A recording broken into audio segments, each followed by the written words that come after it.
Et Lamia disait, bah, si la personne elle a zéro motivation, qu'elle est en compète juste comme ça, bah moi je m'assois et puis je dis rien, je fais rien, je le cadre pas en amont, etc., etc. Et là j'ai trouvé que c'était intéressant à me dire tiens c'est amusant, c'est comme si nous on avait quelqu'un qui venait en cabinet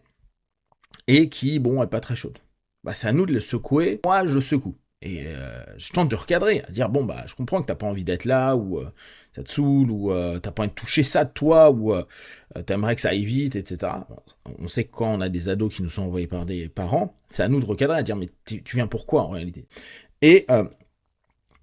dans cette justement hyper-vigilance, on a l'impression que l'athlète qu'on doit apprendre, on doit lui permettre à s'autonomiser, à s'habituer à aller en compète. J'ai trouvé que cette espèce d'aujourd'hui d'hyper professionnalisation à ces jeunes, parce qu'on veut des athlètes de haut niveau, et cet hyper investissement,